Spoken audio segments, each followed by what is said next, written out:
Լուրերի թողարկումն ավարտվեց հարգելի հեռուստադիտողներ, հիմա վերլուծությունների ժամանակն է եւ մեր տաղավարում է Արմեն Չիբուխչյանը։ Եվ Արմեն Չիբուխչյանի հետ հանդիպումն էլ այս տարվա մեր վերջին հանդիպումն է, որովհետեւ մենք վերադառնալու ենք հունվարի 5-ին։ Եվ երևի թե անդրադառնանք երեկվա Նեթանյահու-Թրամփ հանդիպմանը, որտեղ մի քանի հարցերի պատասխաններ ստացանք, որ հնչեցին լրագրողների կողմից։ Այո, ընդհանուր ուրեմն պետք է ասել, որ մեզ հետաքրքրում էր Թուրքիայի մասը, մեզ հետաքրքրում էր Իրանի մասը,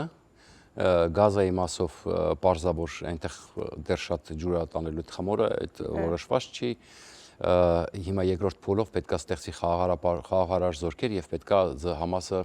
զինաթափվի։ Ով պետք է անի, ոչ մեկ չի գիտի։ Ըստ Թրամփի հետ պետք է անեն այն 59 երկրները, որոնք համաձայնագրին միացել են, բայց ես խիստ կասկածում եմ, որ այդ երկրներից որևէ մեկը ցանկություն ունի գնա։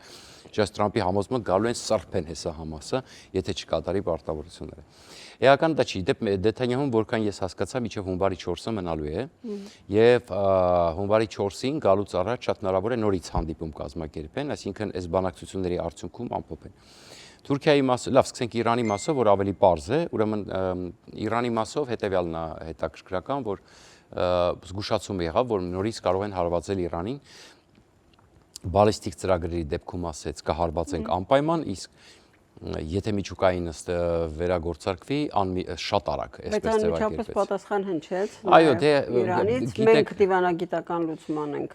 Բացի դրանից Այաթոլլայի օգնականը սպառնացել է, ես ինչ-որ տենց Հայաստանում էլի ինչ-որ տենց թաքնված ռուսամետիկներ տենց ինչ-որ շատ լուրջ են վերցնում, որ արևմտամետ են ձևանում, շատ լուրջ են ընկալում այդ Այաթոլլայի։ Իդեպ Այաթոլլան ու իր օգնականները ասում են, որ մենք հաղթել ենք Իսրայելի դեմ պատերազմում եւ փորձում են, որպեսզի հասկանաք այդ լրջությունը 3.70, այսինքն արձանագրեց, որ 72%-անոց գնաճ է եղել, ուրեմն իրանց փողը ռիալը ընդհանրապես վարի է գնացել, միտինգները ինչ խնդիր ասես չունեն, եւ հիմա Իսրայելը ակտիվ ԱՄՆ-ի հետ քննարկումը վերջնականորեն Իրանին, այսպես ասում է, սեղմելու համար, որովհետեւ Թրամփը անդադ շեշտում է մերձավոր արևելյան խաղաղությունը հնարավոր չէր լինի, եթե մենք Իրանին չթույլատնեինք, հա, չհարվածեինք։ Եվ դրա մեջ կա լուրջ ճշմարտություն։ Եվ հիմա աշխատանքը տարվում Լիբանանի հետ, տեսեք, AÚՆ-ին փող տվեցին նախագահային գեներալին, որպեսզի զինաթափի Հեզբոլլահին, բայց դա անհնար գործ է, իրանք չեն, կամ պետք է դա կարող է բերի քաղաքացիական պատերազմի, որովհետև մոտ 25-ից 28% շիա բնակչություն ունի Լիբանանը, եւ Հեզբոլլահը համարվում է այդ շիաների բանակը, շիաների պաշտպանը, որովհետև շիաները վախենում են, որ եթե հանկարծ Հեզբոլլահը չլինի, կսկսեն իրենց իրավունքները ոտնահարել եւ այլև այսպես շարունակ խտրականություն կդրվի դրա համար ու այնտեղ մենակ Հեզբոլլահը չի շիաները էլի տենց անվանտակ իրանք տարբեր ռազմականացված թևեր ունեն բայց գլոբալ Հեզբոլլահն է եւ Իսրայելը եւ ԱՄՆ-ն պահանջում են որպեսզի զինաթափվի Հեզբոլլահը եւ նա չի զինաթափվում գումարած Համասը հետաբար այս պատմությունը ամփոփելով տարին կարող ենք ասենք հաջորդ տարի երկրորդ սերիան է սպասվում որքան հասկանում եմ եւ Լիբանանին է վերջնագիր տրված որ պետք է զինաթափի եւ բալիստիկ հրթիռների ծրագիրը վերականգնում է իսկ Իսրայելը չի կարող թույլ տա որտեվ տեսեք առաջին անգամ Իրանը անակնկալի եկավ պետքա խոստովանել որ այն ինչ որ արվեց անակնկալ արվեց եւ իրենք չէին սպասում եւ եթե թույլ տալ Իրանը վերականգնի ծրագիրը արդեն այս ամեն ինչը հաշվի առնելով Իսրայելի տարածքը փոքր է, Իսրայելը չի կարող այդպիսի ռիսկի գնի եւ գոյաբանական խնդիրներ կա։ Հետաբար ենթադրում իրանք ստիպված են լինելու կանխարգելի չխփեն Իրանին, իսկ Իրանը ակտիվորեն ռուսների օգնությամբ չինացիների վերականգնում է իր բալիստիկ հրթիռների ծրագիր եւ այլև այսպես շարունակ, հա։ Այդ իրեն շահեդները գիտեք արտադրում են անօթաչուները եւ այլն։ Թուրքիայի մասով մի հետաքրքիր հարց տվեցին F-35 հետ կապած, ասես մենք քննարկում ենք լուրջ եւ բայց Իսրայելի մտահոգությունների մասով ասեց իրանք չեն կիրառի Իսրայել հանգիստ եղեք եւ այլն Էրդողանը լավն է եւ այսպես շարունակ ուրեմն իրականում տեսեք այստեղ կա խապուսիկ բաներ նախ առաջին հերթին պետք է հասկանանք որ Իսրայելի ու ԱՄՆ-ի շահերը չեն կիրառի Իսրայելի դեմ այո բայց պետք է մի բան հասկանալ տեսեք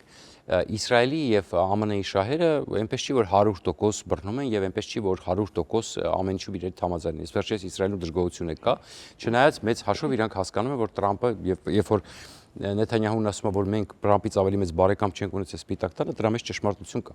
Բայց պետք է մի պարզ բան հասկանալ։ Ուրեմն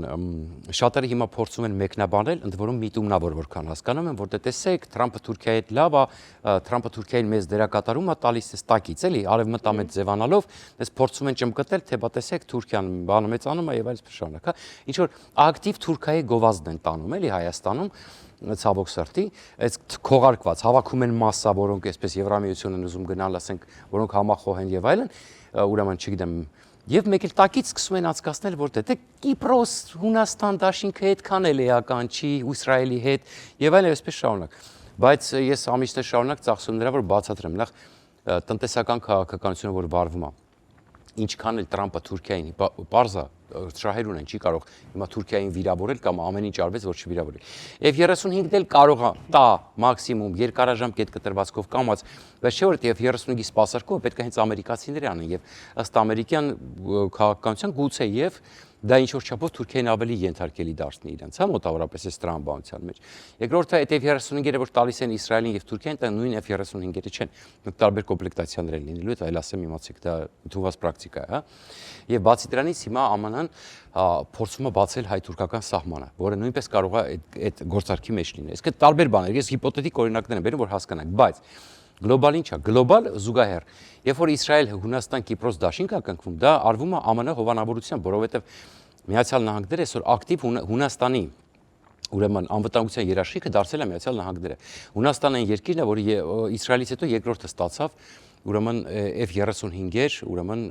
այսինքն այն պետությունները, որոնց հետ այսպես հարաբերությունները կոպիտ ասած նոր են սկսվել, հա, Սերտան, դուք գիտեք Հունաստանում ժամանակին լավ էլ պրոռուսական հարաբերություններ էին, իրանք էլ էին Եվրամիության մեջ կասկածելի անդամ, այսպես խաղեր էին տալիս, բայց վերջին շրջանում, ասենք, այդ ուրեմն պետությունների մեջ կարելի ասել առաջինն է, որ ստացավ այդ տատանվող պետությունները, որոնք փոխեցին քաղաքականությունը, ես չեմ ասում բարեկամ երկրների մասին, խոսքը դրանց մասին չի, հա։ Եվ այս իմաստով տեսեք, հիմա ԱՄՆ-ն վերցնում է Հունաստանի նավթագազային հանքերը շահագործելու։ Ինչի համար է սա արվում։ Եվ Կիպրոսում սա այն չալաղաչ կտորներն էին, որոնք Թուրքիան աչք ուներ, եւ հատկապես Կիպրոսի իմաստով եւ արևելակ միջերկրածովում, գիտեք, դոմինանտության հաստատման խնդիր ունի։ Եվ հիմա ստեղծվել է մի հատ հետարքիր, ուրեմն տնտեսապես Թուրքիային զրկում են հապ դառնալու հնարավորությունից 4-5 տարվա պրոյեկտներ է մաքսիմում մշակված, որի արդյունքում Հունաստանը դառնալու է գազ արտահանող, նավթ արտահանող երկիր, հա, ավելի մեծացնելու է։ Եվ դա բնականաբար ձեռնտու է, ամերիկյան տեխնոլոգիաներով դա հնարավոր է անել։ Այսինքն արտակուստ ինքը Սիրիային Թուրքիային գովում է, ասում է ապրեք, լավն է, Էրդողան 1000 տարի ուզում էր վերցնել Սիրիան, վերցնում է, դրա մեջ սարկազմել կա իրականում։ Բայց զուգահեռաբար տեսեք ինչ է կատարվում։ Դրուզների բանակ են ստեղծում, բանի հետ, ԱՄՆ-ի, Իսրայելի հետ, դրուզների բանակ ունեն իրենց զինանշանով, տարբերանշանով եւ այլն, հա։ Քրդերի մոտից չհանեց բանակը, մտադրված էր հանել, հիմա ասում է չեմ հանելու, թողնում եմ։ Տեսեք, պատժիչ գործողություններ իրականացրեց ISIS-ի դեմ, իբր թե իսլամական պետության դեմ, բայց իրականում մենք լավ հասկանում ենք, որ դրանք այդ Ալ-Շարայի, Թայֆի հետ շատ լավ իրար հետ ուրեմն համագործակցում են։ Ասես չի Ալ-Շարան լավ տղա է, կապ չունի, բայց ինքը դրեց հարվածեց, հա, եւ այսպես շարունակ։ Իսրայելը ուրեմն քանի անգամ մենք մոռացել ենք, հա, ամիսներ առաջ ոնց էր ինքը տարբեր անվանումների տակ ոչնչացնում ուրեմն օթանավականները, օթանավերը,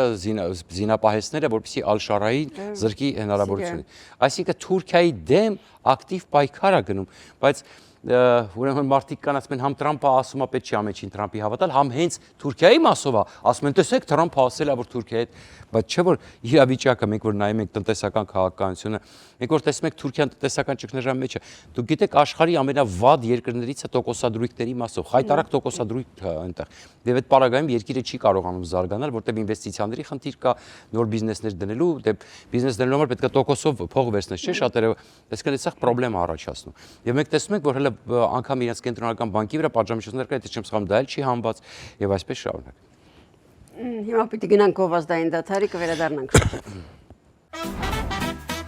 Քոտոնը սկսվում է այստեղ։ Cosmo Palace, ընտանեկան բոլոր միջոցառումների իրական կենտրոն։ վայր, որտեղ հայկական ջերմությունը միահյուսվում է եվրոպական շքեղությանն ու նրբագեղությանը։ Հայտնի եւ սիրված երգիչ-երգչուհիներ, լավագույն շոումեններ, որոնք ձեր երեկոն կդարձնեն իսկապես անմոռանալի։ Համեղ եւ տարբերվող խոհանոցի ներդաշնակություն հարիր միայն բարձրակարգ ճաշակին։ Անզուգական սրահինքից Hookah Lounge Patio, լավագույն եւ ռոմանտիկ երեկոներ բաց երկնքի տակ։ Սա պարզապես ռեստորան չէ, սա Cosmo Palace-ն է։ Մեր տաղավարում Արմեն Չիբուխչյանն է, վերլուծություններն են շարունակվում եւ քանի որ հարգելի հեռուստադիտողներ որոշակի առումով սա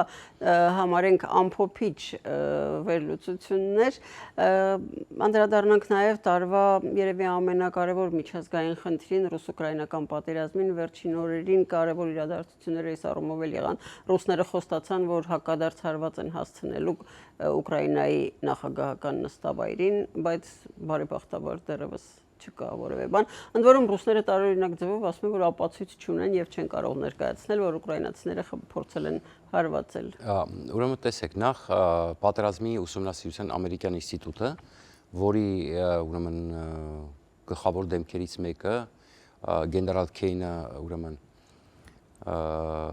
ինքը Fox News-ի էքսպերտներից է,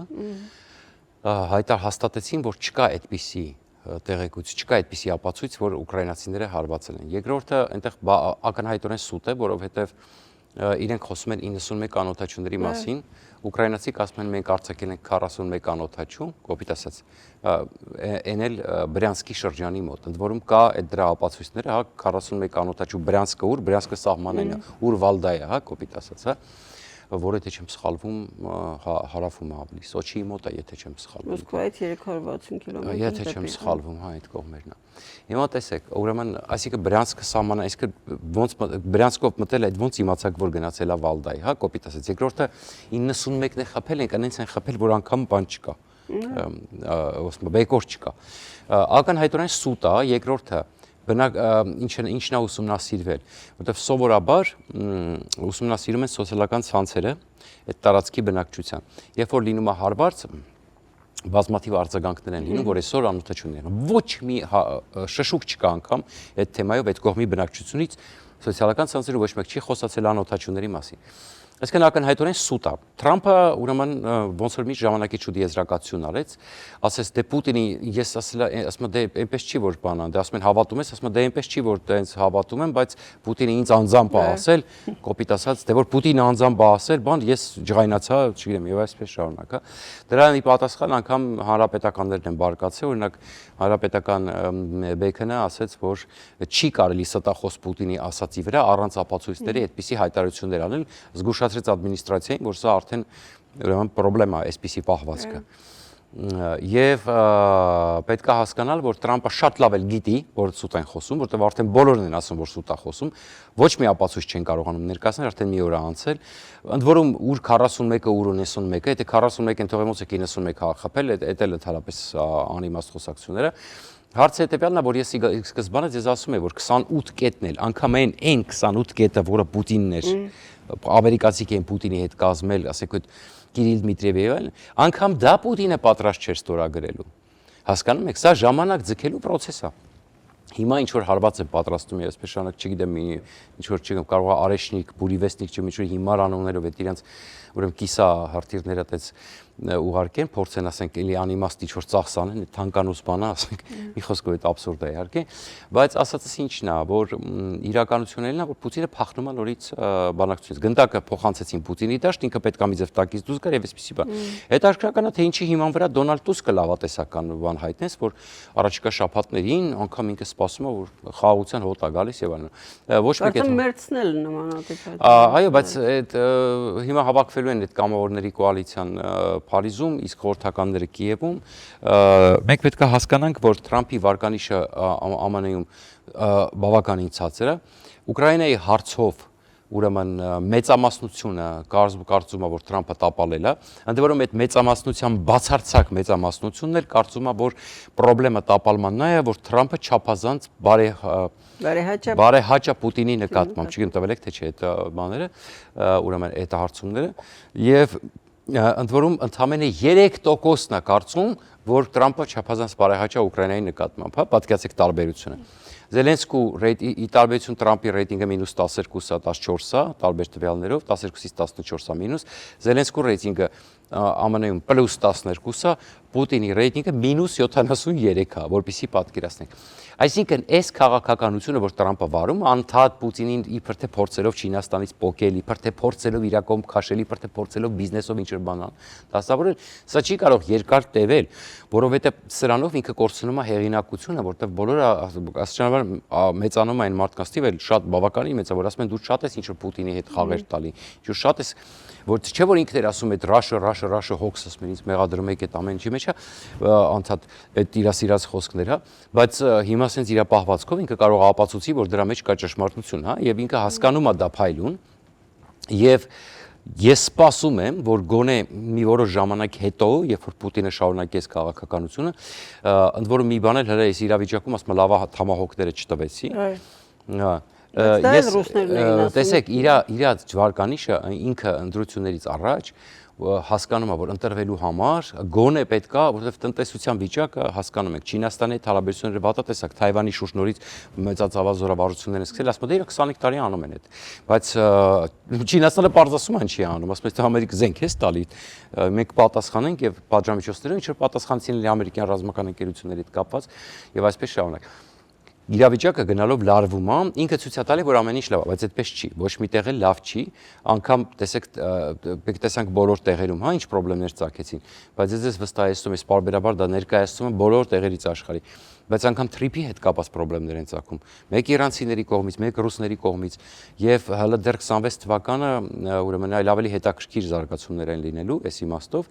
իրանցիներն են փորձում դիմակայել դեպ բայց միևնույն ժամանակ ամփոփելով տարին կարճ ասեմ, որ իրոք չնայած այս ամեն ինչի ամենամեծ ձեռքբերումը թրիփն էր։ Եվ պետքա ճիշտ օգտագործել դա ուղղակի, որովհետև թրիփը հնարավորություն է Հայաստանի համար իրոք ճիշտ աշխատելու դեպքում եզակի հնարավորությունը դուրս գալ իզոլացիայից, որովհետև տեսեք, կարևորագույն մի բան, մեր բախտը իրոք բերեց, սա ասում եմ պահապան հրեշտակը մեր հետ է դեռ, երբ որ որոշ ուժեր Միացյալ Նահանգներում հետաքրքիր եւ Թրամփը եւ եկան եզրակացության, որ չի կարելի թույլ տալ, որ Թուրքիան, որտեղ Թուրքիան նախաձեռնեց այս process-ը, Ադրբեջանին այսպես ամենաշատը անձնագրերով անձինք արդեն այդ հարցն լուծվեց։ Թուրքիան սկսեց այս process-ը, որ Ամերիկային բերեք ներգրավենք, այդտենց ստանանք մերը, բայց արդյունքում ստացվեց այնտեղ, որ ամերիկացիք ասեցին ոչ, եւ այնտեղ էլ հետաքրքիր ուրեմն ուժեր աշխատեցին, որտեղ հասկացան, որ չի կարելի ասա Թուրքիային թողնել։ Եվ տեսակ ինչ process տեղի ունեցավ։ Եվ մի դրական բան էլ, որ այս ամեն ինչի արդյունքում իհարկե պետք է այդպես լինի։ Որոշակի զարգացումներ են սկսել գնալ Հայաստան-Իսրայել գործընթացներում։ Որոշակի դրական զարգացումներ։ Իսկ ինչ որ բան սկսվել է, ինչը մենք այսքան գիտեք այստեղից կոչ եմ անում, ինչ որ բան սկսվել է եւ շատ դրական է։ Եվ այդուամենայնիվ մենք շատ հուսանք, որ մենք կկարողանանք օգտագործելու թրիփը, որովհետեւ տեսեք, ճիշտ օգտագործելու դեպքում մենք ուժեղ սուբյեկտայնություն ձեռք կբերենք, սխալ օգտագործելու դեպքում կդառնա թուրքական միջանցք։ Հասկանում եք, այսինքն հասկանում եք, չէ՞, բայց սա իրոք լրջագույն հնարավորություն է Հայաստանի համար,